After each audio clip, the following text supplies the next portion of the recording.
Ora então, as boas-vindas a todos e um agradecimento especial a José Pedro Serra, em quem se concentram todas as atenções nesta nossa sessão. José Pedro Serra é subejamente conhecido de todos nós. Bom, e o aspecto mais importante do currículo é que é associado do Círculo Richard Wagner, não é verdade? Licenciado em Filosofia pela Faculdade de Letras da Universidade de Lisboa e em simultâneo com a licenciatura terminou o 5º ano de Teologia na Universidade Católica. José Pedro Serra é mestre em Literatura Grega e doutor em Cultura Clássica pela Universidade de Lisboa e é professor catedrático no Departamento de Estudos Clássicos da Faculdade de Letras de Lisboa. Se calhar muitos conhecem algumas das suas publicações, que são muitas, de destacar que em 2006 publicou Pensar o Trágico, em Lisboa, pela Fundação Carlos Gulbenkian e reeditada pela edição Abismo em 2018, obra... Oi, tá, Manelinha, não consegues entrar? Oh, vai ao mail e entra. Agora estava a apresentar o professor. Tenta outra vez.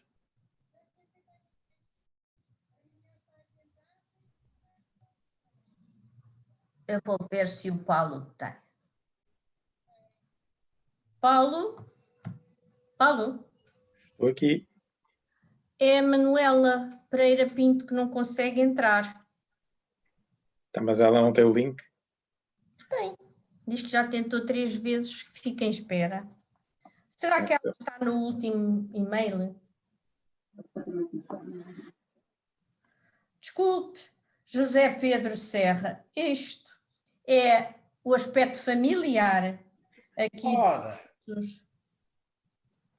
Ela é capaz de estar com o mail da semana passada. Olha,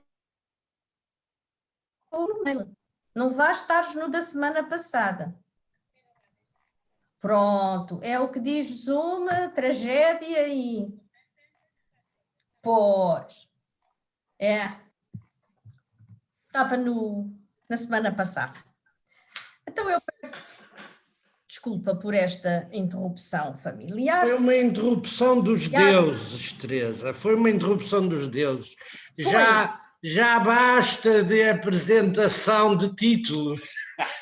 Não, mas é que ainda falta referir que esta publicação de Pensar o Trágico, a que foi atribuído o prémio Pen Club, não é verdade, em 2007, e o prémio Jacinto Prado Coelho, da Associação Portuguesa de Críticos Literários, mas a publicação mais recente, que muitos de nós não lemos seguramente, foi feita em colaboração com Ricardo Gil Soeiro e é Jorge Steiner, Das Cinzas do Silêncio à Palavra de Fogo, edição Exclamação 2018. Falta dizer que é diretor da Biblioteca da Faculdade de Letras e coordena a linha de investigação sobre matrizes clássicas e cultura europeia do Centro de Estudos Clássicos. E claro está, conhecendo nós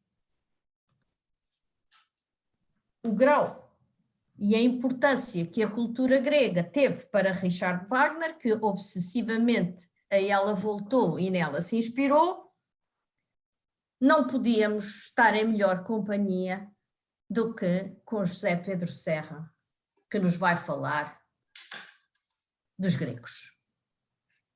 Muito obrigada mais uma vez e the floor is yours.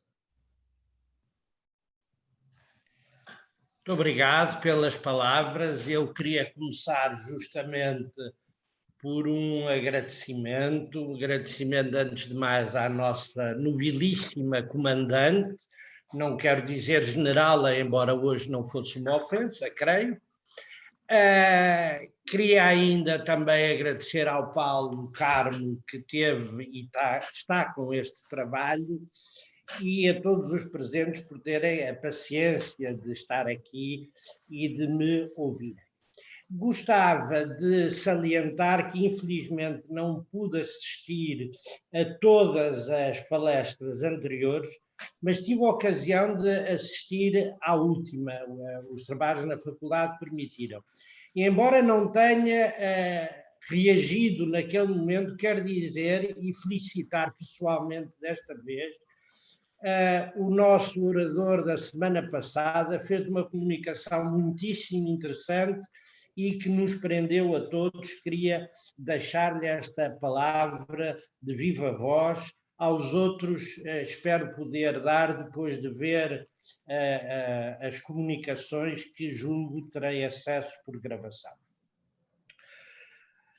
Ora, a primeira coisa que eu gostaria de fazer era a de justificar o tema desta nossa reflexão de hoje. Em tempos, eu conversei com a Teresa acerca da possibilidade de fazer uma aproximação entre a Oresteia de Ésquilo e o Anel.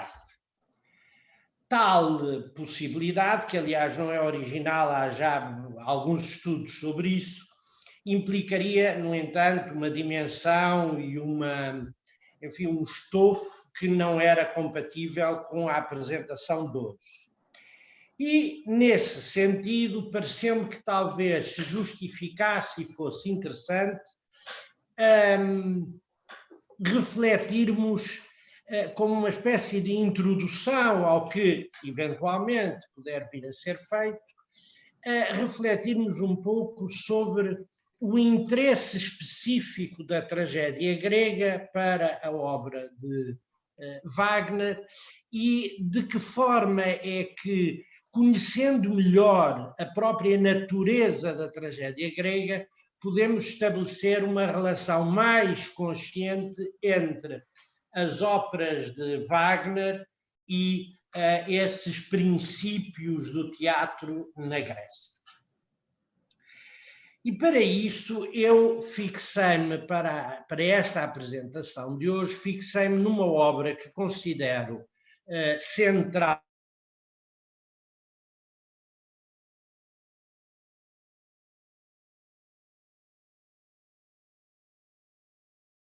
refiro-me particularmente à obra de arte do futuro, e que entre as obras teóricas de Wagner é aquela que neste sabemos, em meados do século XIX, essas reflexões de caráter teórico ocuparam bastante e durante alguns anos Wagner, antecedendo aquilo que seria a sua criação ou prática mais importante. Ora, justamente aquilo que me interessa é, interpretando o texto da obra de arte do futuro,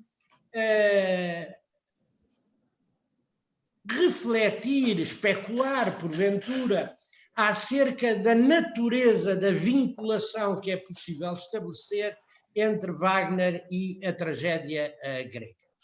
Em jeito de síntese, eu vou partilhar aqui uma tela. É possível? Sim, sim. É avançar. Aqui está já.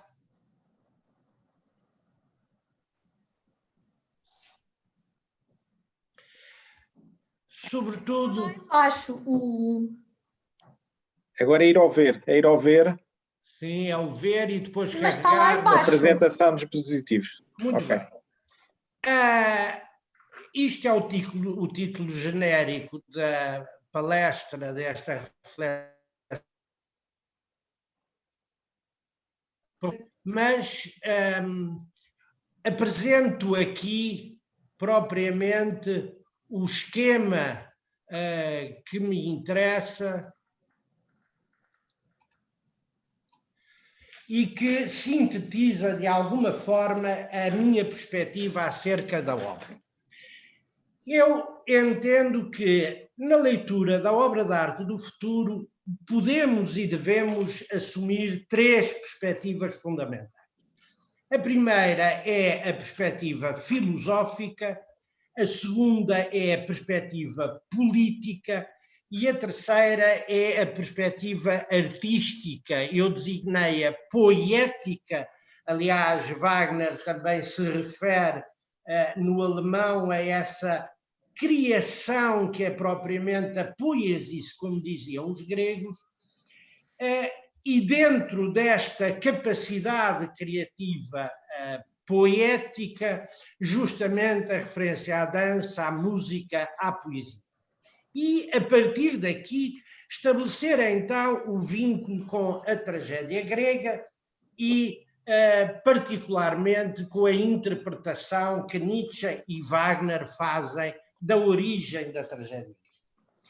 Isto sintetiza, pois, o caminho que me proponho percorrer para sublinhar a importância que a tragédia grega teve na ópera, na criação musical de Wagner.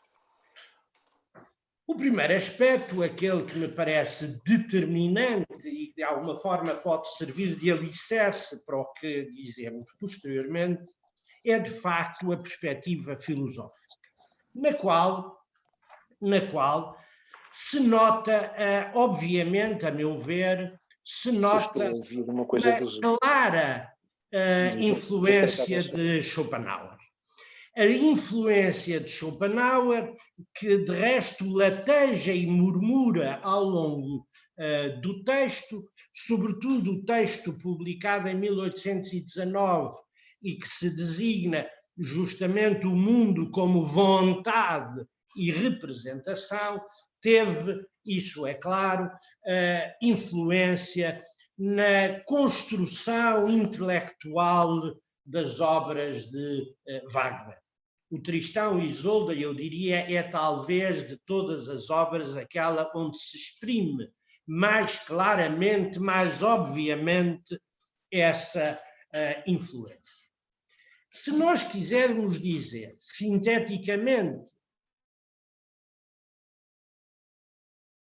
em que se expressa essa ideia schopenhaueriana que influencia a concepção do mundo em Wagner, eu diria que no centro, também o centro da filosofia schopenhaueriana, de acordo com a qual o cerne da realidade, e a dizer o cerne da natureza, mas é talvez mais correto dizer-se o cerne da realidade é constituído, a essência é uma vontade.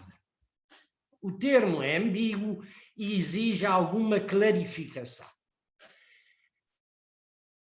Se nós contrapusermos à grande tradição metafísica que tem lugar desde Platão até Nietzsche, até Schopenhauer, mais concretamente, poderíamos dizer que a concepção platónica da ideia inalterável, perene, sempre idêntica a si própria, saliento este aspecto, quer dizer, a ideia é alguma coisa imutável, perene e sempre idêntica a si própria, constituindo a partir desse designado mundo das ideias, não gosto do termo porque dá a ideia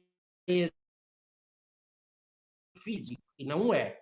É um plano ideal a partir do qual se estrutura toda a realidade. Face à filosofia platónica e face também àquilo que, enfim, sinteticamente poderíamos dizer a grande tradição cristã que alimenta a metafísica ao longo de muitos anos, segundo a qual no centro Deus, que é inalterável, imutável, ele próprio criador do tempo e da história, mas ele próprio não sujeito ao tempo e à história. Ora, perante estas concepções que remetem para um plano essencial, imutável, o que Schopenhauer diz é que tudo isso é ilusório, no centro da realidade está uma vontade. E a vontade caracteriza-se justamente como uma tensão. Poderíamos utilizar a expressão que Wagner repete, e que é já uma expressão schopenhaueriana, de uma vontade de viver. Mas o que é de facto essa vontade, ou um pouco pleonasticamente, essa vontade de viver? Essa vontade de viver que se expressa na natureza, no homem, em toda a realidade, é uma natureza, é uma vontade, isto é, uma dinamis, uma força, se quiserem,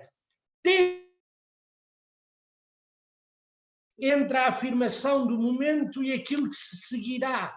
É profundamente dinâmica, isto é, em lugar da imutabilidade essencial do platonismo ou do cristianismo, aquilo a que nós assistimos é um devir. A ideia de um devir, isto é, de uma afirmação contínua que se expressa mediante todos os fenómenos. O homem, enquanto também ente natural, participa dessa mesma vontade, integra-se nessa mesma vontade, só que representa uma espécie de grau superior, uma vez que, pela sua consciência, pelo ato de consciência e das representações mentais, ele acaba por consistir numa espécie de autorreconhecimento da vontade. Isto é, se estou a ser claro, a consciência e aquilo que são atos de consciência, enquanto enraizados e presentes na própria ordem natural, são eles próprios emanações dessa vontade.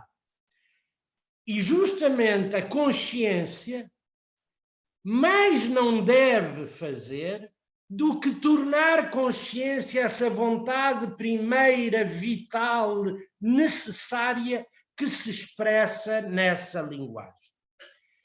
Seria talvez cômodo recorrer a uma dualidade que não está presente em Wagner, claramente, nem em Schopenhauer, mas que aparecerá em Nietzsche e que de alguma forma se divulgou, e que é a oposição entre Dioniso e Apolo. Utilizo aqui a expressão Dioniso apenas como um mero sinónimo de uma vontade primordial, tempestuosa, orgiástica, informe, inconsciente, e depois, em Apolo, o deus da aparência bela, o deus da linguagem, da forma plástica, da determinação clara dos limites das coisas e dos seres, a isso designo justamente espírito dionisíaco. Pois bem, utilizando esta oposição já muito divulgada e vulgarizada, eu diria que essa vontade necessária, primeira, inconsciente, se expressa necessariamente pela linguagem apolínea, pela linguagem da aparência,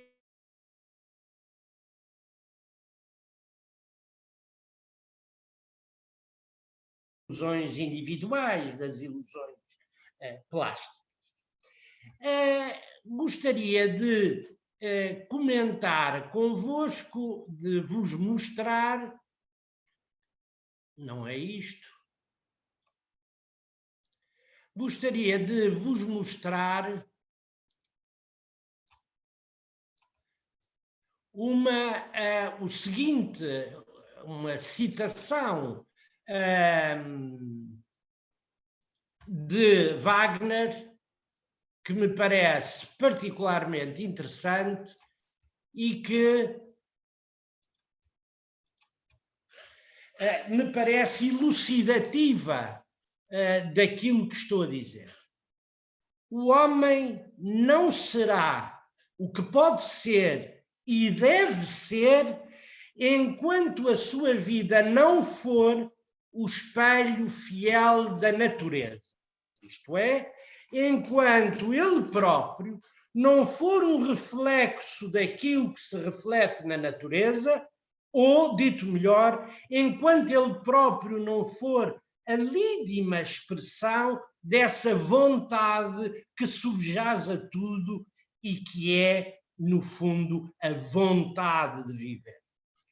Observação consciente da única verdadeira necessidade, a necessidade natural íntima, e não submissão a um poder externo imaginário e modelado somente sobre a imaginação, por conseguinte, não necessário, mas arbitrário. Isto é, aquilo a que o saber, quer seja o saber científico, quer seja o saber poético, quer seja a criação artística, aquilo a que profundamente pode e deve almejar é o de repetir, se assim posso dizer, o de coincidir com a força da vontade que perpassa por todo o real e, como tal, pela natureza e pela forma suprema da natureza, que é o homem, uma vez que é consciência da própria natureza. Desta maneira, e para terminar a abordagem filosófica, sublinharia apenas esta primazia da vontade, do elemento fundo, inconsciente, necessário perante aquilo que é apolíneo, aquilo que é meramente aparente, aquilo que no fundo é a linguagem formal. Essa determinação da vontade, a primazia da vontade perante de primeira ordem, sem a qual não compreenderemos a teorização que se segue. A segunda perspectiva é uma perspectiva política.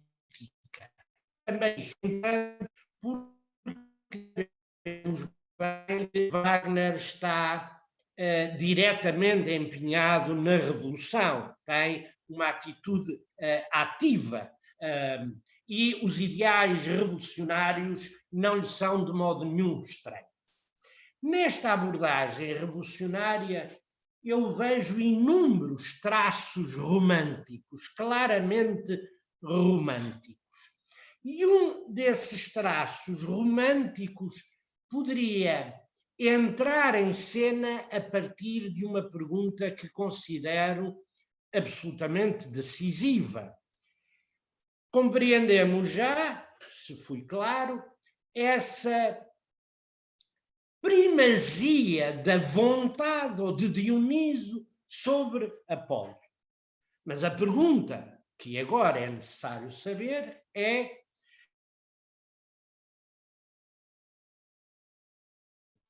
qual a entidade ou a instância que melhor serve essa tradução da vontade em arte, em representações espirituais ou científicas? Por outras palavras mais simples, quem traduz privilegiadamente a vontade, respeitando essa energia, essa tensão que lhe é imanente? A resposta de Wagner é clara e é, num contexto histórico, absolutamente natural. Quem o pode fazer é o povo. E só o povo possui a chave de hermenêutica para abrir a vontade à sua expressão sublime. Mas quem é o povo? Ora, o povo não é uma classe social que se caracteriza de um determinado modo. O povo não pode ser visto, pois, como uma espécie de ordem ou de classe, como eu disse. O povo representa uma união de grupo, um sentimento comum de uma comunidade que se reconhece entre ela mediante uma necessidade comum. Isto é esse sentido comunitário, não tanto a questão económica ou o tudo, essa unificação na ideia e, sobretudo, nas necessidades que são mais profundas do que essa comunidade, é justamente aí que podemos inserir, radicar a realidade do povo. Mais uma vez, gostaria de vos mostrar um slide.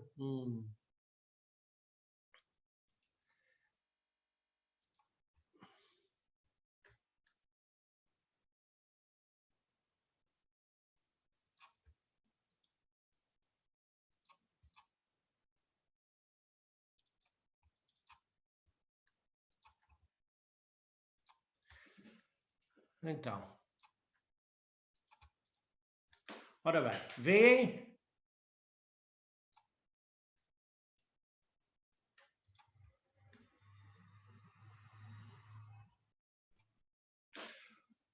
O povo é o conjunto de todos aqueles que não saberiam apaziguar a sua angústia, senão no apaziguamento de uma angústia comum.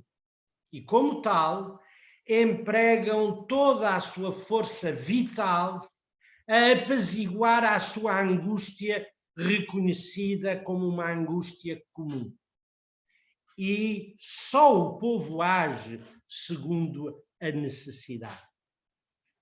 Ora, importa compreender aquilo que é essa angústia, essa necessidade ou essa carência que no seu estado mais nobre não pode ser vivida solitariamente, mas justamente se enraiza na cultura e na consciência da unidade de um povo, quase poderíamos dizer que se liga a uma terra e que se liga pela comunhão de aspirações.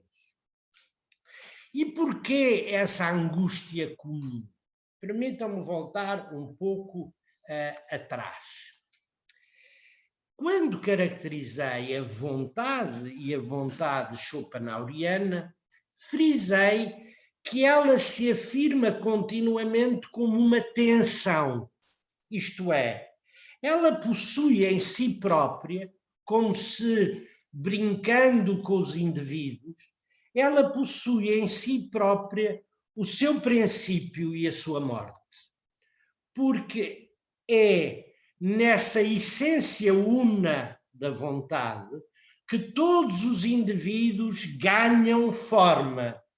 Mas como a sua afirmação é tensa, isto é, prospectiva, como ela aponta para a sua própria ultrapassagem, justamente a angústia reflete essa aspiração que poeticamente poderíamos dizer a aspiração pelo absoluto, a aspiração pela totalidade, a aspiração pela dissolução do uno na plenitude do todo.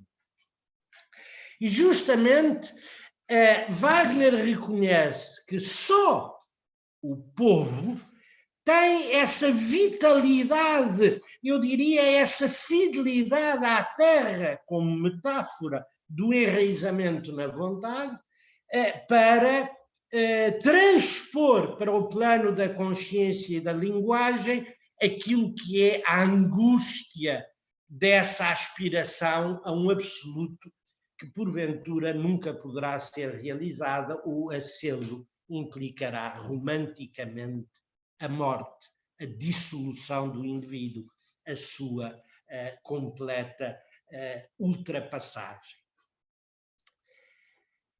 Importa aqui salientar, só para exemplificar bem, que se ergue e surge a possibilidade daquilo que eu designaria como uma arte postiça, uma espécie de traição à própria grandeza e projeção da ambição, da vocação da arte. E em que é que consiste essa traição artística? Justamente essa traição artística caracteriza-se pelo esquecimento ou pelo abandono da força vital primeira, entenda-se, da força da vontade, do esquecimento dela para nos entretermos apenas nos rodriguinhos, na renda da consciência, como se ela pudesse ser independente ou autónoma da vontade que a sustém, que a sustenta. Isto é, sempre que a arte musical como a poesia ou a ciência, se esquece da pátria primeira a partir da qual ela se ergue, a partir da qual ela se forma, sempre que isso se esquece, a arte aliena-se, a arte torna-se esquecida da origem e do ponto primeiro que lhe dá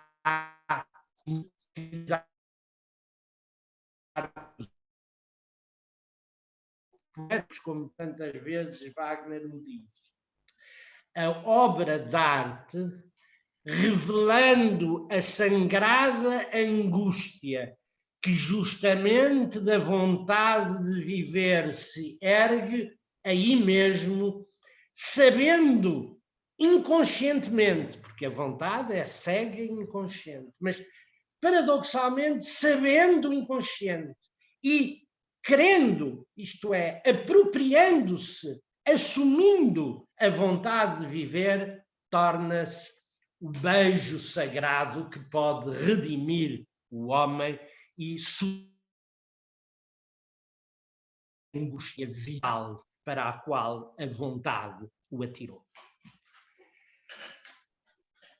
Importa compreender, dou apenas um exemplo curioso que tem a ver com a nossa reflexão, um exemplo curioso do modo como Wagner entende a passagem da epopeia para a tragédia.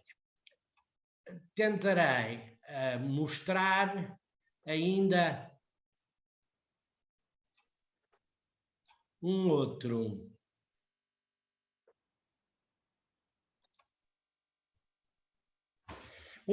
texto onde se mostra justamente, um outro excerto onde se mostra justamente aquilo que acabei de dizer. Esta mesma necessidade, entenda-se, aquilo que determina mais do que a individualidade, esse fundo essencial da vida, da vontade, esta mesma necessidade que é a força motriz da grande revolução da humanidade.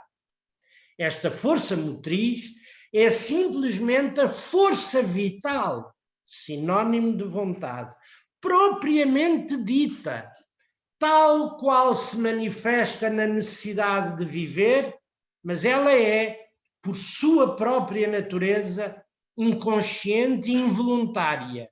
E precisamente onde ela está, no povo, somente ela é verdadeira e decisiva. O exemplo que Wagner dá para essa arte estéril, artificial, que desmente as aspirações sublimes a que a arte deve estar vocacionada, está claramente expressa na evolução da passagem da epopeia à tragédia. Ora, sabemos nós que os poemas homéricos, antes de serem passados a escrito, foram objeto de uma transmissão oral durante séculos. Só mais tarde, porventura a partir do século VIII, começaram a circular, enfim, podemos designar talvez alguns folhetos, entre aspas, algum texto escrito com certos. E só com Pisístrato, no século VI, essa versão foi passada definitivamente, uma versão foi passada definitivamente a escrito. Ora, o que Wagner vê nesses eruditos que estão na corte de Pisístrato e que tentam criar um Homero literário, que será depois objeto das análises literárias dos alexandrinos e de muitos de nós, como eu, é apenas a tarefa estéril daquele que perdeu o enraizamento justamente na vida. Quando, diz Wagner, efetivamente se perde essa vinculação essencial à vida, à vontade, perde-se naturalmente a veracidade da arte, e a arte torna-se estéril, torna-se como se fosse uma espécie de rendilhado da inteligência. Perdeu, a própria inteligência sai domesticada, isto é, perdeu-se aquele sentido heróico, quase mitológico, de ver Atena, a deusa da inteligência, sair armada da cabeça de Zeus. Este excerto expressa claramente o que quer dizer. Enquanto esses professores iletrados eruditos trabalhavam no palácio do príncipe, Pisístrato, elaborando na elaboração de um Homero literário, o sublinhado não é meu, e reparem na ironia deste Homero literário, maravilhando-se na beatitude da sua própria esterilidade, com a ciência que os ajudava, somente a eles, esquecidos do povo, esquecidos da força vital que pelo povo passa, a compreender o passado abolido, o esquecido da vida. Enquanto isto, Téspis tinha conduzido o seu carro a Atenas.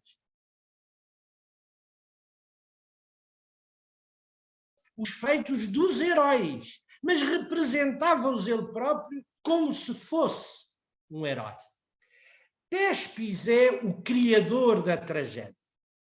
E o que importa aqui, justamente, é salientar que, no momento em que a epopeia se torna formal, literária, eu diria, joguete de eruditos e de professores, quando a epopeia se torna assim bacoca, formal, então o povo, ou a força do povo, ou a energia à vontade que pela comunidade passa, criou a tragédia mediante a presença de Téspis, que é convencionalmente, ao que parece, e parece justamente, o criador da tragédia em 534 a.C.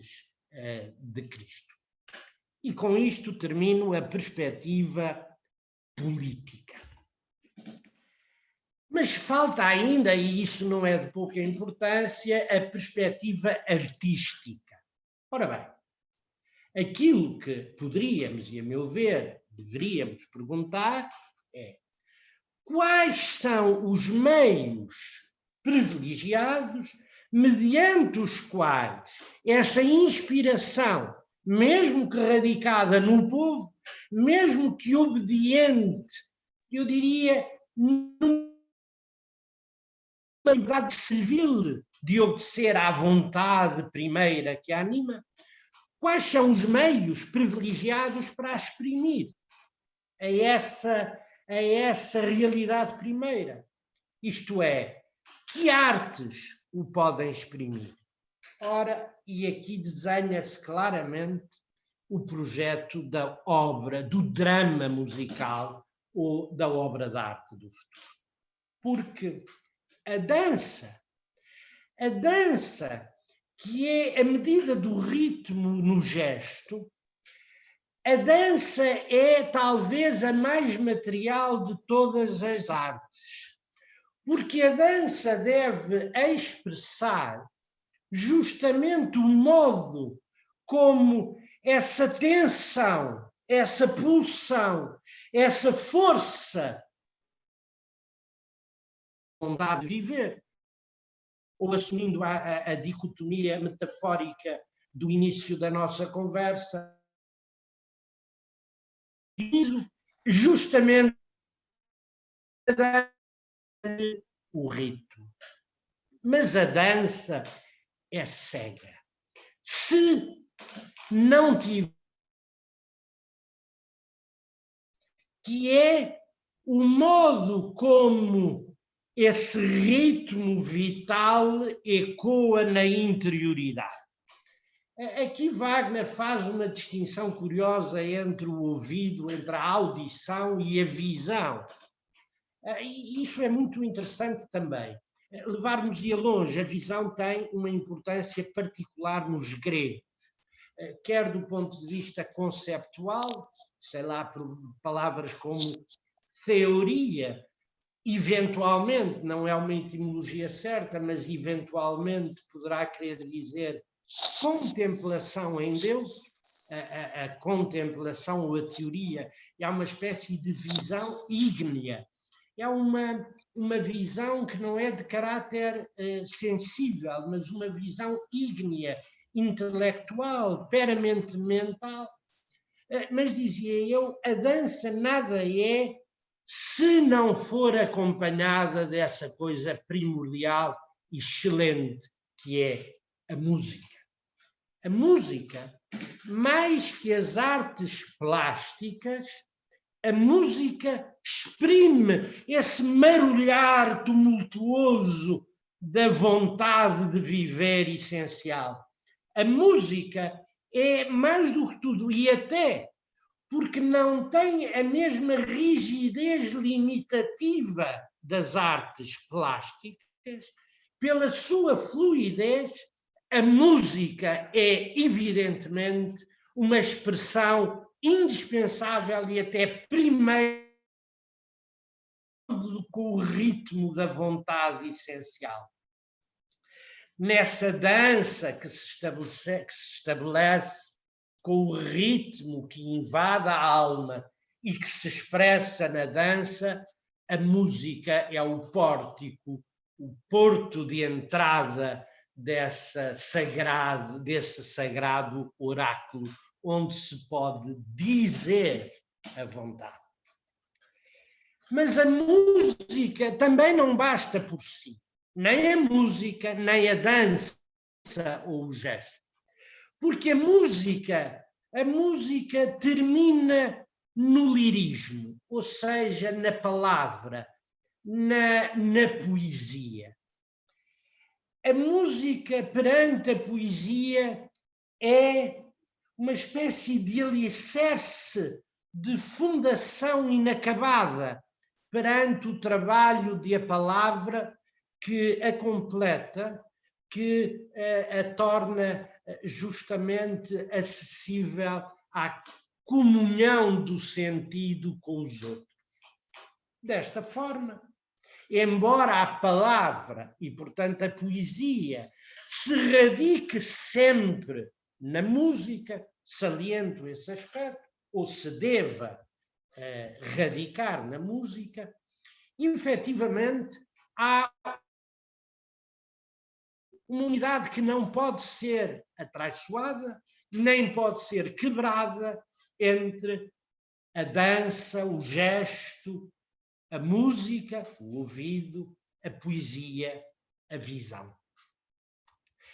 Para comprovar aquilo que digo, gostaria de ler mais uma citação de Wagner. Não é esta, peço desculpa.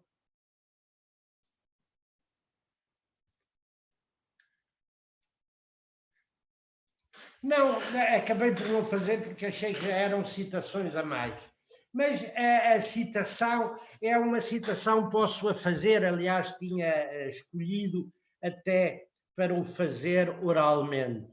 E leio apenas 2 ou 3 linhas que me parecem particularmente sugestivas.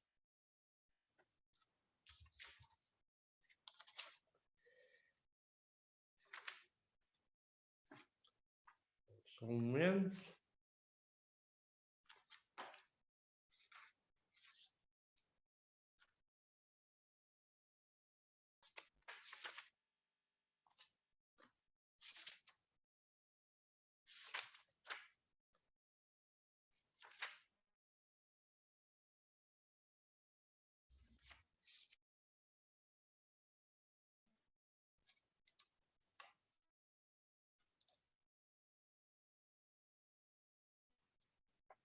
Se nós considerarmos esta roda encantadora das musas, as mais verdadeiras, as mais nobres para o homem artista, nós vemos 3, ternamente de mãos dadas, os braços à volta do pescoço. Depois, ora uma, ora outra, sós. Como para mostrar às outras a beleza do seu corpo em plena liberdade, destaca-se, separa-se deste abraço conjunto. E não toca já a mão das outras, senão levemente com a ponta dos dedos. Tanto esta se encanta pela visão das outras 2 abraçadas, que se inclinam perante ela, tanto as outras 2, encantadas pelo charme, pela beleza da terceira, se saúdam e rendem homenagem entre as 3. Esta caracterização poética de Wagner mostra a unidade que preside às musas, e presidindo às musas deve justamente presidir a unidade entre a dança, a música, a representação ou a visão. E em que é que isto se vincula diretamente à tragédia grega? Em muito. De facto, a fonte inspiradora é a tragédia grega. Não quero entrar aqui em grandes polémicas acerca da origem da tragédia, que é, aliás, um termo difícil. Tenho para mim que o sentido etimológico das palavras é normalmente um bom começo para tentar agarrar o pulsar do conceito do termo. Mas acontece que o termo tragodia, tragédia, não nos coloca num caminho muito esclarecedor. A letra significa o canto do bode. Bom, que o canto do bode por si, nesta expressão enigmática, não nos ajude muito a compreender a tragédia e o trágico, isso parece-me óbvio. No entanto, e sem querer entrar em grandes pormenores, eu salientaria apenas o seguinte. A tese, ainda hoje, reconhecidamente, a mais creditada, a mais credível acerca da origem da tragédia foi a tese apresentada, a hipótese apresentada por Aristóteles na Poética, de acordo com o qual a tragédia e o teatro têm origem no ditirambo dionisíaco, isto é, num canto coral que se fazia à volta da estátua do deus Dioniso.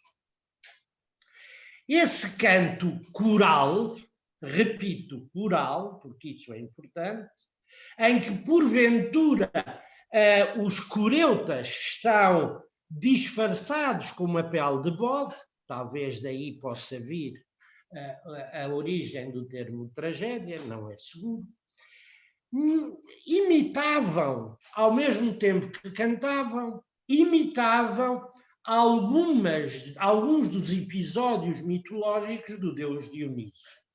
Num dado momento, um dos elementos do coro separou-se do coro, o protagonista, aquele que age em primeiro lugar, separou-se do coro, criando em si própria uma situação potencialmente dramática.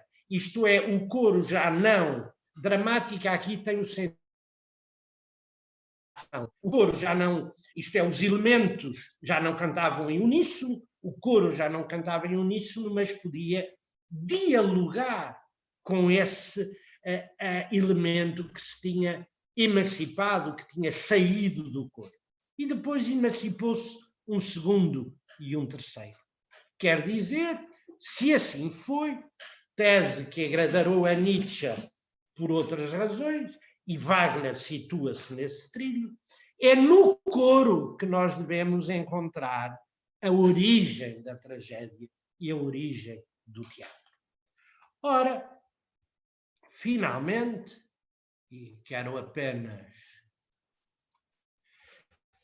apresentar este último slide, o teatro grego, este é um teatro já tardio, é o Epidauro, é um teatro mais tardio, mas, no fundo, respeita aquilo que era a arquitetura inicial, por exemplo, do teatro de Dioniso em Atenas. O que a arquitetura do teatro nos mostra é isto muito curioso. A tragédia grega, do ponto de vista literário, é constituída da seguinte forma. Primeiro, pode ou não haver um prólogo. Como elemento facultativo, deixemos de lado o prólogo. Mas a estrutura inevitável da tragédia é esta. O primeiro momento é o párodo. O que é o párodo? O párodo é a entrada do coro, como podem ver aqui na fotografia, por aqueles caminhos laterais, onde estão aqueles pórticos, isso já é evidentemente uma construção tardia, mas o párodo representa a entrada do coro na orquestra. Assim se chama a este espaço circular a orquestra. E a entrada do coro faz-se cantando e dançando. Sabemos que a entrada do coro na orquestra era acompanhada por música, e por poesia, por música e também dançando. Aliás, Nietzsche, a meu ver, tinha razão quando sublinhava a presença de um elemento telúrico na tragédia grega, que foi muitas vezes por nós esquecido, justamente porque nos concentramos muito no aspecto representativo.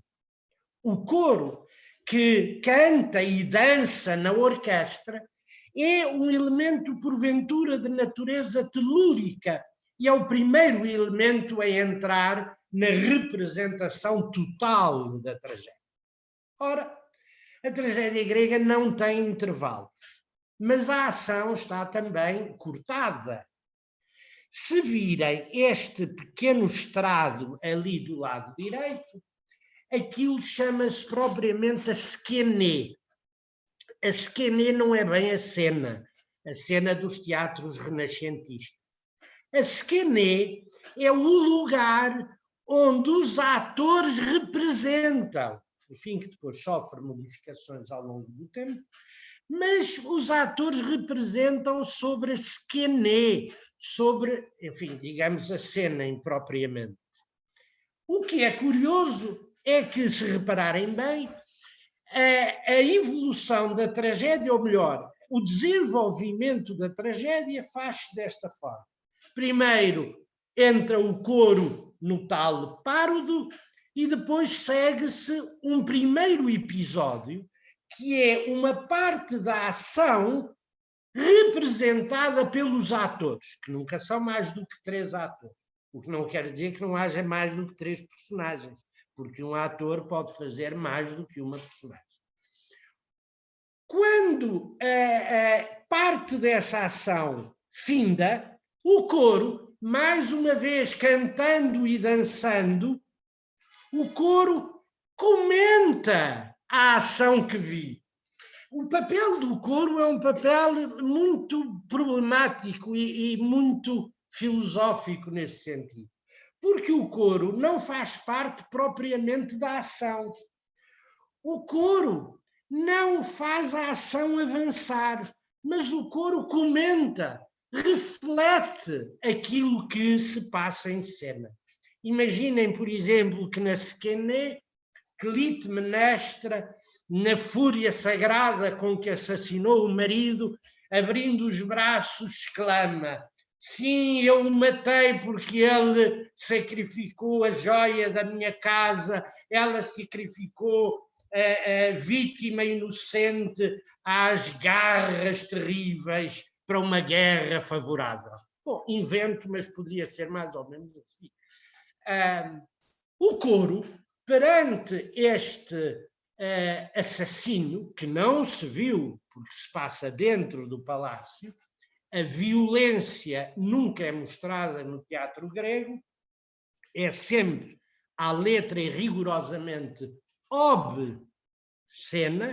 Obscena significa justamente que não se mostra na cena, que está escondida da cena.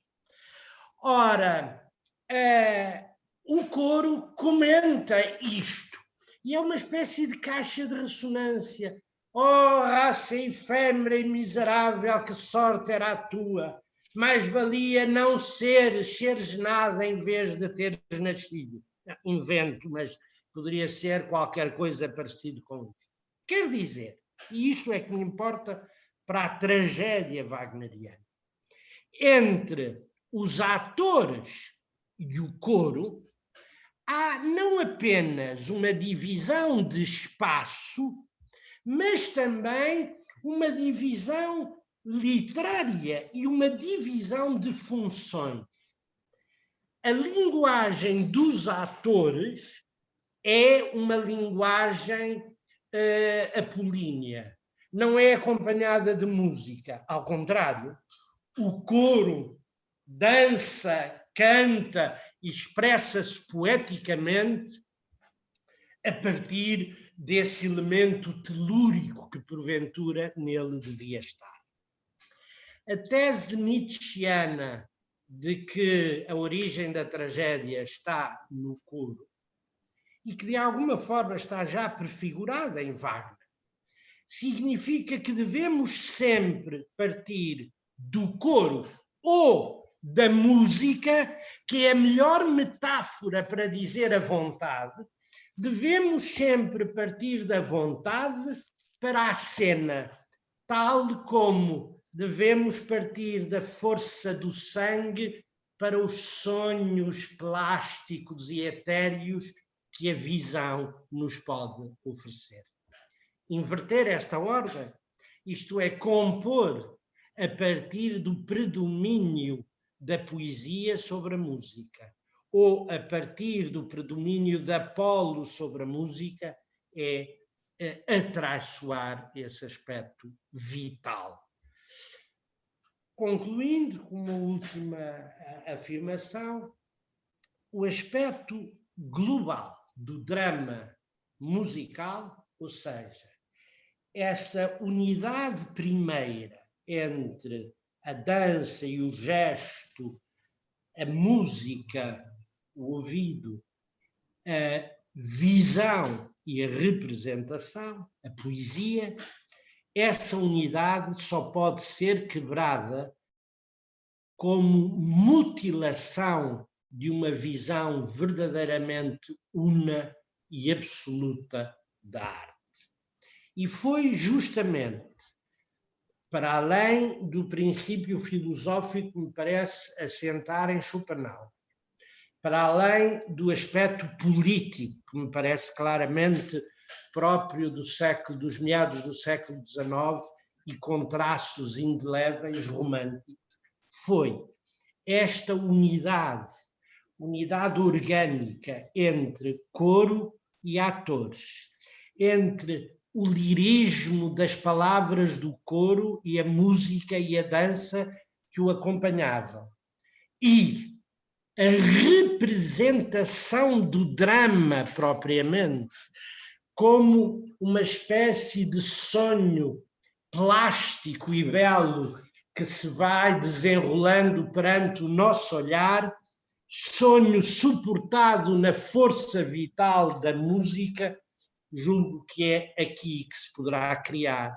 a vinculação entre a tragédia grega e a obra de arte do futuro de Wagner. Desculpem, eu excedi-me um pouco no tempo, peço desculpa por esta, enfim, estendi-me um pouco demais.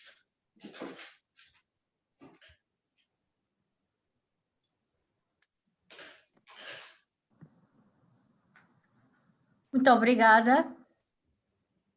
Parabéns. Não estendeu nada. É pena não podermos ficar mais 2 horas. Que paciência! Olha, tudo.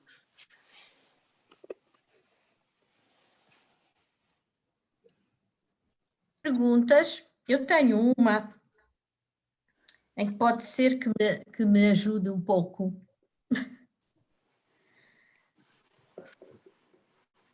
Bem, se ninguém pergunta, Wagner diz algures, já não sei se no Mein Leben, se em algumas das suas cartas, ele diz a algures que na sua concepção da obra total, na forma como ela está traduzida, por exemplo, no Rheingold, ele sentia a necessidade de ver um equilíbrio, uma espécie de igualdade entre a música, a poesia e a dança. Portanto, entre a trilogia das artes. No entanto, foi com a leitura de Schopenhauer que ele aceitou aquilo que no fundo já sentia, ou encontrou a explicação mais racional para aquilo que ele já sentia, que era que a música em si tinha uma primazia, que a poesia não podia ter primazia sobre a música é que ia ter uma primazia e por isso chegava, digamos, mais diretamente ao subconsciente. Este equilíbrio ou desequilíbrio entre as várias componentes da obra de arte total, como ele lhe chamava, vêm ter exatamente a exposição que acabou de fazer. Quando nós dizemos, compondo com a poesia a ter primazia relativamente à música, vamos inverter a ordem da força, da vontade da natureza. Será assim? Como é que podemos resumir isto? o que é que disto deixa de ter sentido quando olhamos aqui? Ora bem, eu acho que continua a ter sentido. É claro que essa posição corresponde a uma interpretação acerca da origem da tragédia. Mas repare, quando Nietzsche escreve, aliás, pouco depois, coincidente com o convívio que ambos tiveram, cerca de 1870, mais ou menos 69, a hipótese nietzschiana é inteiramente concordante com essa, e eu diria até que, como filósofo, efetivamente Nietzsche se expressa melhor do que Wagner como filósofo. A tradução é muito mais límpida. Mas o que é que ambos, no fundo, comungam? E eu não teria nada a apontar à sua intervenção. Ambos comungam desta ideia. Nietzsche oferece dizendo a origem da tragédia no espírito da música. É esse o título completo, no espírito da música. E é desta forma que o oferece a Wagner. E isso tem a ver com uma outra questão. Não apenas a origem estar no coro, o que, aliás, agrada particularmente a Wagner, porque o coro também reflete a atitude comunitária e o facto de toda a cidade estar presente, todos os cidadãos legítimos estarem presentes na representação da tragédia, dá uma amplitude política, não é partidária, não é disso que estamos a falar, é de político, de concepção de homem na experiência comum de todos. Como também lhe agrada a dimensão religiosa da tragédia ser representada em contextos das festas em honra do deus Dioniso. Ora, a razão, além de ser esta, uma hipótese histórica, digamos assim, bem fundamentada, de resto, há também um outro aspecto, e aí Nietzsche expressa-o muito bem. Essa vontade, que é o cerne da realidade, é aquilo que corresponde, em termos filosóficos, à coisa em si kantiana, isso que é a essência do real. Essa vontade só é expressa mediante os indivíduos, porque ela própria é cega, necessária. Os indivíduos, ou se quiserem linguagem nietzschiana, Apolo é a única forma de traduzir a realidade dionisíaca.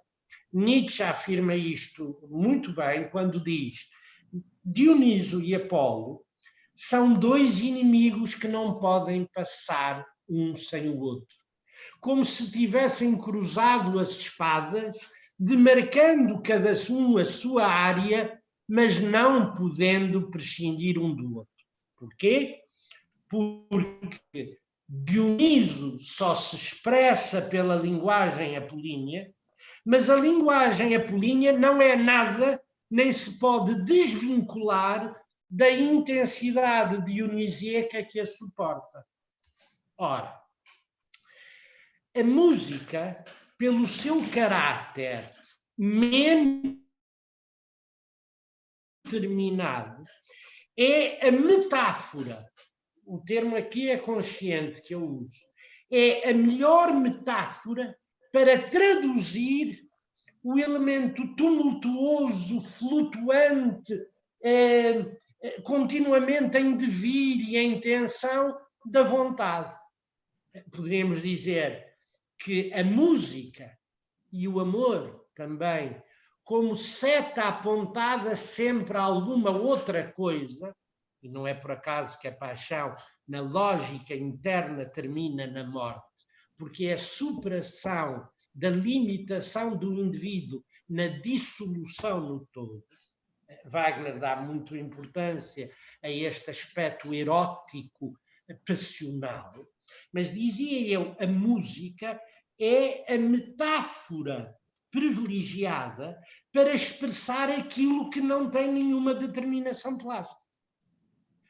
Ora, se a música é o elemento primeiro e o mais capaz de se enraizar na divindade dionisíaca, então o que representa inverter a ordem representa o que poderíamos dizer, e isso levava-nos mais longe, uma espécie de moralização da realidade. Isto é, estamos a passar para um elemento que, em lugar de obedecer fielmente, como uma espécie, como diria Nietzsche, sede fiéis à terra, sende fiéis à terra, ou então, noutra expressão magnífica, escreve com o espírito e verás que o espírito é o sangue, que é inverter tudo, permanecendo no plano apolíneo, aquilo que estamos a fazer é inverter a leitura, isto é, a moralizar a realidade. E, portanto, para mim faz todo o sentido aquilo que disse. Fantástico. Posso? Olá, Olá. posso? Olá, Claro. estão bons todos? Olha, Olá. Olá, professor Zé Pedro Serra. Não me trato por professor, eu aqui não sou professor nenhum. Olha, dizer que foi um encantamento e dizer que ao ver Epidauro eu fui lá para trás para aquela nossa magnífica viagem e vi o declamador Zé Pedro Serra cá embaixo a recitar para nós, já não sei se o que era, não me lembro, não tenho apontado. Tem alguma coisa mal, Paulo? Paulo? Está sem vídeo, por isso é que eu estava a dizer para pôr o vídeo. Já está? Pronto, então já está. Peço desculpa. Olha, peço desculpa. Mas então, continuando, dizer que foi um encantamento e que dizer o que é a propósito da tragédia e a propósito de Wagner. Só me ocorre que na quimera do texto, da imagem, da música, e também da dança, eu penso que está tudo e estamos todos lá. Por isso, o meu obrigada ao Wagner, o meu obrigada ao Zé Pedro Serra e dizer que foi um prazer ouvi-lo e espero mais vezes ouvir palavras de facto poéticas e uma exposição muito bela. Muito obrigada. Obrigado eu. Muito gentil, muito obrigado. É sempre muito amável. Não sei quem estava. Era só uma questão que não sei quem estava à frente, eu não estou a ver todos, mas era uma questão que tem.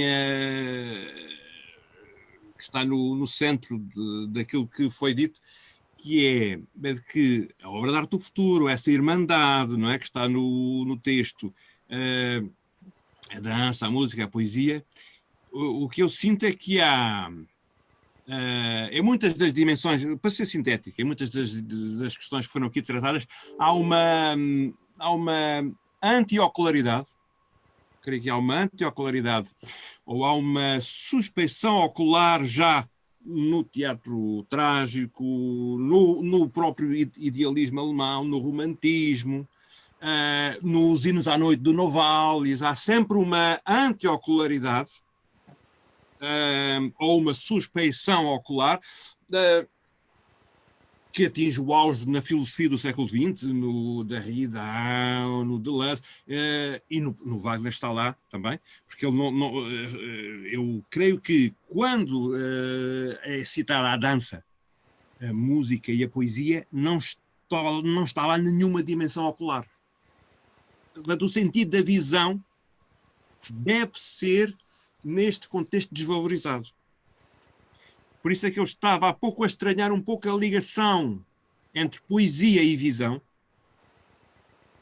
porque a poesia tende à anti-ocularidade.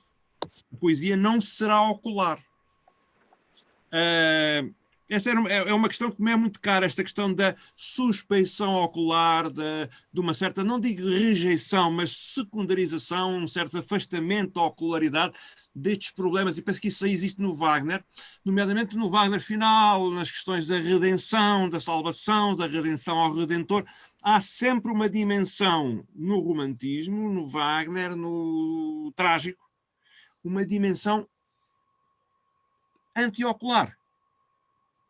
O sentido da visão é um sentido, diria, menor e desvalorizado. E acho que isso é que faz da música, como faz da música a obra de arte do futuro. Isso deve haver, algures aqui, um lugar para a anti-ocularidade. Sim, em síntese, para já agora seria isto, mas eu gostaria de ouvir sobre esta... acho que há no próprio Wagner uma dimensão anti-ocular. No Nietzsche também. Posso responder já? Acho muito interessante a sua questão.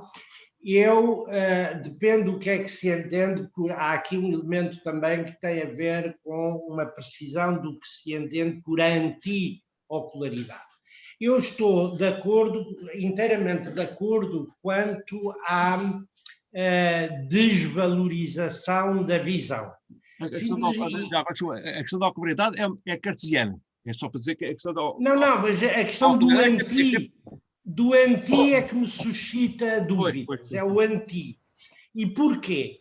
Porque, de acordo com o que eu penso, não é possível extinguir essa ocularidade, não é possível extinguir, sob pena não apenas de se perdermos a unidade das graças, isto é, da dança, da música e da poesia, mas além de tudo isso, porque cairíamos numa espécie de vazio, quebrando o elo que liga Dioniso a Apolo, para utilizar a linguagem nietzschiana. Agora, que há em Wagner já, e no romantismo, e depois em Nietzsche, uma inversão relativamente à leitura habitual que era feita da tragédia e até da arte grega, isso há. Isto é, não é apenas depois no século XX, Derrida e outros. Se nós atentarmos no próprio momento, no último quartel do século XIX, nós verificamos que todas as filosofias da vontade, do irracional, do obscuro, da psicanálise inclusivamente, estão justamente em gestação. O exemplo que eu conheço mais elucidativo dessa questão é a posição de Wilamowitz, que é coincidente com esta época justamente, segundo a qual o dionisismo apenas entrou na Grécia no século VII a.C. Wilamowitz, que é o grande classicista do século XIX, que era, aliás, um homem de um positivismo extremo, enfim, ele quase sabia o que Píndaro tinha comido ao pequeno almoço, quer dizer, mas esta questão acerca da origem do culto dionisíaco não é uma questão, a meu ver, não é uma questão meramente erudita. O que é que está em causa? É que, consciente ou inconscientemente, quando Wilamowitz defende, e é acolhida a tese, que o elemento dionisíaco apenas entra na Grécia no século VII a.C., já anteriormente havia uma cultura e uma civilização muito bem fundamentadas, nomeadamente nos poemas homéricos. Ora, isso significa dizer que o dionisismo vem do Oriente, vem da Ásia, e que ainda por cima teve uma resistência em solo helénico, que o obrigou a tornar-se mais doce, e só assim é que entrou, equivale a dizer que a alma helénica, isto é, a nossa, é ela própria solar, inteiramente solar, e o elemento dionisíaco, ou loucura, ou de irracional, é um elemento lateral que ainda por cima chega tarde à cultura grega. Ora, o que me parece é que a interpretação de Wagner, e desculpe só para terminar, essa interpretação de Wilamowitz, e antes tínhamos Winckelmann e outros, ajudou-nos a alicerçar uma visão da Grécia inteiramente plástica, nesse sentido profundamente ocular, inteiramente plástica e baseada na visão escultórica da arte grega. Ora, com Wagner, com Nietzsche, aquilo que me parece que se coloca de novo é uma interpretação diferente da própria cultura grega, obrigando-a a curvar-se não perante o seu aspecto luminoso, solar, ocular, diria, para utilizar o seu termo, mas, ao contrário, pelo seu aspecto noturno, a que os românticos foram muito sensíveis, efetivamente. O aspecto noturno, o aspecto turbulento, o aspecto dionisíaco.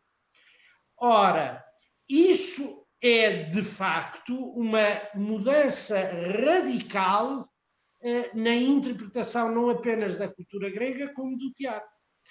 Se, pois, com o que referiu, que me pareceu inteiramente oportuno, essa referência aos hinos à noite de Novalis, se com essa anti-ocularidade, quer dizer, a passagem de uma visão solar para uma visão quase demoníaca, ou, se quisermos, noturna, ou, se quisermos, irracional, enfim, os termos aqui poderiam ser muitos, eu estou inteiramente de acordo. Agora, o que me parece igualmente é que não é possível cortar o vínculo entre essa dimensão noturna e agora valorizada com a dimensão apolínea. Isto é pelo termo primazia. Eles não estão em planos de igualdade. A primazia é realmente da música. Isso estaria inteiramente de acordo consigo. E é enfim... Sim, é um campo vasto. Eu agora estava recordando de um texto do Wolfling, Cultura. Como fotografar a escultura. É um texto muito interessante porque, de facto, há uma dificuldade em fazer ou em levar a imagem a estes universos. Claro, porque a imagem... Há uma dificuldade. Porque o texto do Wolfling é muito interessante, porque a dificuldade é como dar uma imagem àquilo que já é uma imagem. Como fotografar uma escultura, esse texto é muito curioso. Né? Como é que um historiador de arte vai conceber esse problema, não é? Como é que podemos dar uma imagem a certas das questões que têm sido tratadas aqui neste debate, que eu cheguei um pouco tarde, porque também estive a dar uma aula e pronto, não podia. Mas há uma coisa o que eu apanhei foi extremamente interessante, estou satisfeitíssimo. Zé Pedro, desculpa lá, Zé Pedro, posso falar, Eugénio? Desculpa, Zé Pedro. Oh, meu caro Eugénio. Caríssimo, desculpa, já vai um bocadinho tarde. Tu que és o euguenês, lá, com esse Wagner logo aí atrás de ti, isso atemoriza qualquer um. Já vamos tarde, mas eu queria repor aqui, antes de mais nada, um grande abraço para o meu amigo Zé Pedro, meu colega da 4ª classe do Liceu, e muitos parabéns, porque esta foi um dos exemplos mais fantásticos que nós tivemos desde os últimos 5 ou 6 anos aqui nas conferências, porque abordaste um tema que eu há muito tempo aspiro a poder trazer, mas só pelo facto pela tua voz é que isso era possível, aqui para as conferências wagnerianas, que era dar conhecimento aos associados, para aqueles principalmente que não têm paciência para ler os textos do Wagner, que de facto às vezes são uma grande estucha. Alguma coisa, para mim é a coisa mais importante que caracteriza Wagner, comparativamente a todos os outros compositores. É a sua obra teórica. É, de facto, uma coisa maravilhosa. E, portanto, eu fiquei encantado de te ver resumir maravilhosamente a obra de arte do futuro para quem não tem paciência ou ainda não leu a obra de arte do futuro. Mas eu queria repor aqui, muito brevemente, algumas verdades wagnerianas e, portanto, eu entro aqui em desacordo com algumas coisas que foram ditas e não quero deixar de dizer antes que acabe o tempo.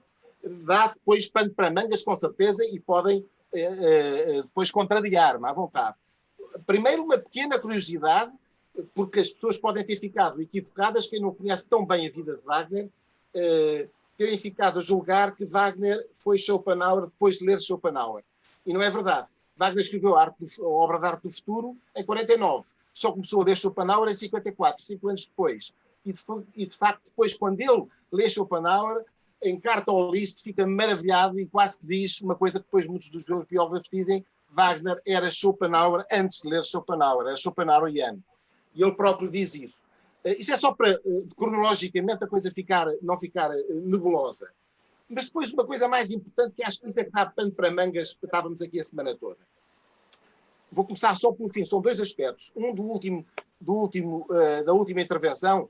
Atenção, repor verdade wagneriana. Há se por ocular estamos a falar de, não sei o termo filosófico, mas estamos a falar dos aspectos ligados à visão, às artes plásticas, atenção, a obra de arte do futuro tem uma parte, a terceira parte é só dedicada às artes plásticas. Tem um capítulo para a pintura, um capítulo para a escultura e um capítulo para a arquitetura. Portanto, Wagner aborda esse assunto.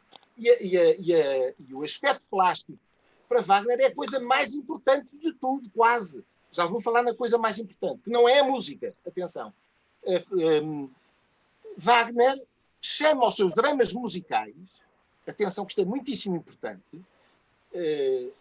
atos de música tornados visíveis. Visíveis. Portanto, se eles não forem visíveis, se eles não estiverem em cena, os dramas wagnerianos não têm importância para Wagner.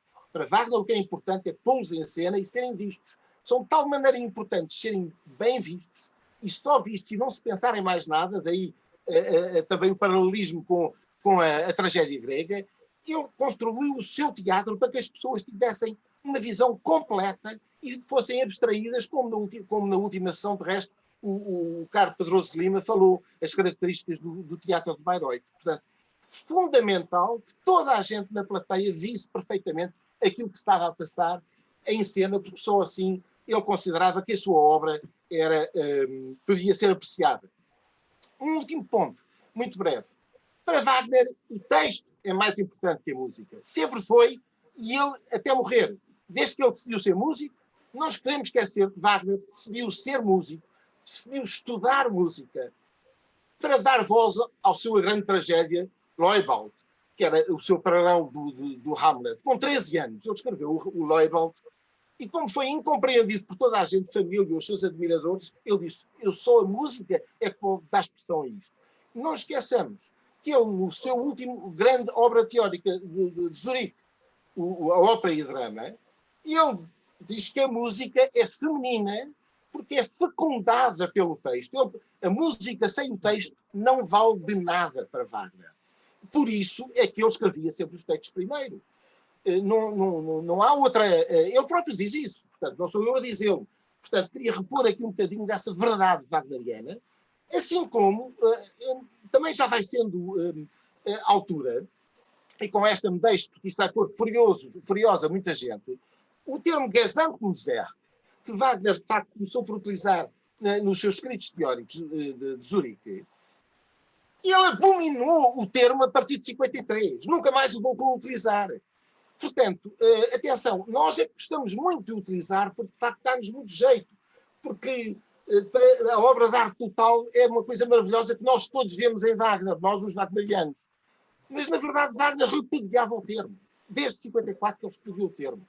Pronto. Eram apenas estas pequenas dicas provocadoras que eu gostava de deixar e, mais uma vez, agradecer imenso ao Zé Pedro ter feito esta leitura ou esta interpretação da obra de arte do futuro, porque espero que sirva de acicate também a quem ainda nunca leu obra teórica, leia alguns textos de Wagner que valem muito a pena. Muito obrigado, vou-me embora já que é para não estar sujeito a polémicas. Não, vai só ouvir um bocadinho, só uma coisa.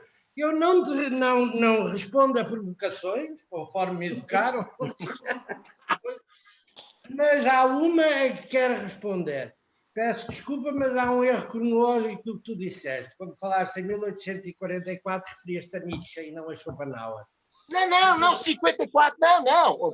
54. Seguríssimo, Schopenhauer. 54.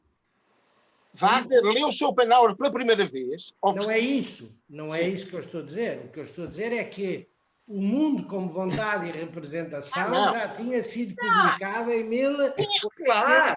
Não! Mas só o leu em 54. Já está bem. Isso é outra coisa. O seu amigo Georg Herder que o deu a ler. Atenção. E pronto, leu 4 vezes seguidas depois. Mas ele escreveu a Obra de Arte do Futuro em 49.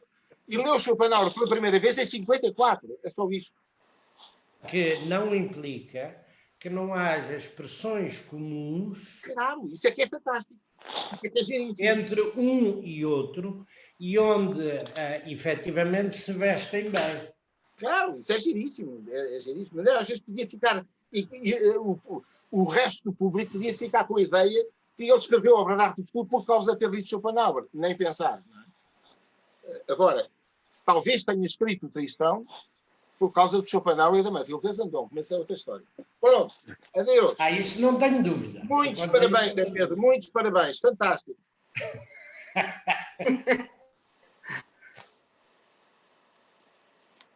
Pronto, ninguém mais responde a provocações. Adeus, boa tarde a todos. Até à próxima. Beijinhos. Aliás, só um pequeno toque. Por essa razão, dele ter escrito antes a Obra de Arte do Futuro e ter falado da Obra de Arte Total antes do Schopenhauer, é que surge a reflexão que eu referi. Quando ele ia querer o equilíbrio de todas as partes e, de facto, depois de ler a razão do que eu já trazia comigo subconscientemente. Exato. Depois dos eruditos, pode intervir o João Semana? Com certeza. Em primeiro lugar, um elogio ao orador. Foi uma conferência que, se eu quisesse aplicar um adjetivo, cintilante, uma conferência a George Steiner, e depois um esclarecimento na sua análise da perspectiva filosófica.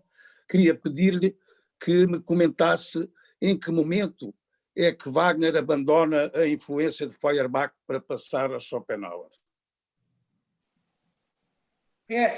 Eu julgo que, como foi dito, a leitura de Schopenhauer em 54 foi para ele efetivamente determinante. Porquê? Porque Feuerbach ilustrou para Wagner o sentido que era a alienação, ou do que poderia ser a alienação, isto é, as compensações arbitrárias no mundo ilusório daquilo que é a miséria da vida. Eu acho que o quadro dado por Schopenhauer é muito mais completo. Muito mais completo. Quer dizer, nomeadamente aquela visão de uma vontade que se substitui à coisa em si kantiana. Isso é, para mim, o determinante. E nesse sentido, acho que é muito mais, diríamos, que é um quadro onde, efetivamente, o pensamento de Wagner podia ser muito mais fertilizado do que em Feuerbach. Obrigado. Agora eu. Zaza, olá. Eu não sou erudita, nem entendida. Zaza! É verdade. Mas, em primeiro lugar, queria dizer que eu tinha razão, não é? Quer dizer, foi brilhante, como sempre, e foi um gosto ouvi-lo e continua a ser. Eu não tenho propriamente uma pergunta, mas o que me parece é que a sua exposição, pelo menos a mim, acho que me introduz ou me dá uma compreensão muito maior e mais fácil da própria obra do Wagner, no sentido em que lhe dá uma estrutura e em que vemos o pensamento, ou sobre o pensamento de Wagner, seja ele influenciado ou que coincida com o próprio pensamento dele, muitas ideias, o que muito acontece, neste caso Schopenhauer, mas como o pensamento, de alguma forma, se relaciona de uma forma tão profunda ou tão direta com a própria atualização desse próprio pensamento na sua obra. Não sei se me faço entender. Até que ponto o pensamento e a ação, neste caso, do Wagner, são coincidentes e demonstrativas de uma atividade que na composição se manifesta, tal como na própria literatura, ou nos diálogos que ele, nos libretos que ele escreve, não sei se isto diz alguma coisa ou não, mas a mim acho que agradeço-lhe por isso. Sabe que eu escolhi este tema, aliás, depois não desenvolvi a questão propriamente da performance, como agora se diz, da representação da tragédia, não desenvolvi porque já foi muito demorado, mas a minha intenção era justamente, mediante um conhecimento mais circunstanciado e mais particular da própria representação dramática grega, abrir um pouco a compreensão ao drama musical wagneriano. E eu isso acho que é porventura fértil, frutuoso, não é? Porque de facto há ali muito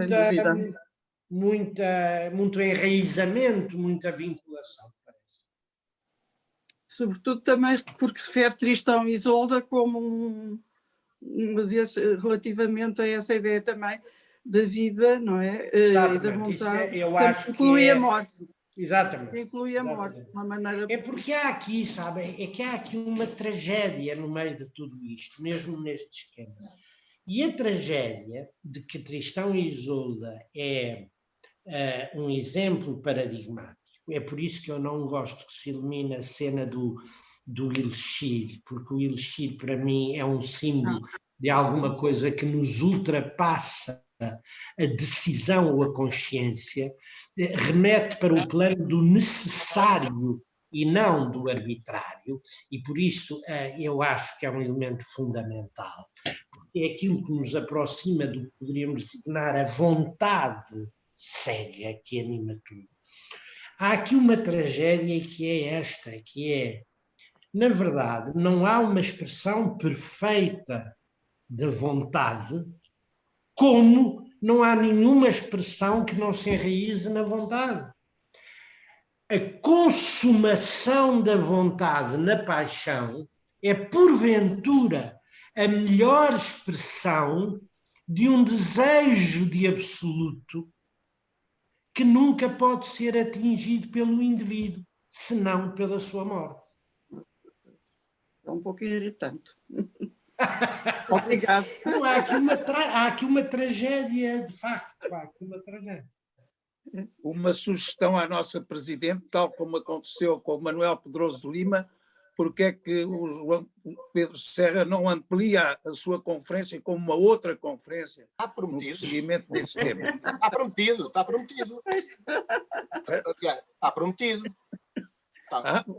É melhor não ser, como é que se diz no ditado popular, é melhor não ser muito presente para ser desejado. Mas falta cumprir aquela promessa. Falta cumprir a promessa. Eu disse eventualmente. Não, falta cumprir a promessa. Pensaremos, com certeza. Foi um gosto. Eu quero agradecer a todos a presença, as perguntas. E também fico-vos a dever a releitura da obra de arte do futuro, e isso agrada-me, e um pouco esta lucubração para apresentar uma síntese, isso sou eu que estou devedor. E agradeço a todos, tenho pena que não nos possamos cumprimentar de viva voz, pessoalmente, mas em breve vamos fazê-lo, em breve. E em Bayreuth.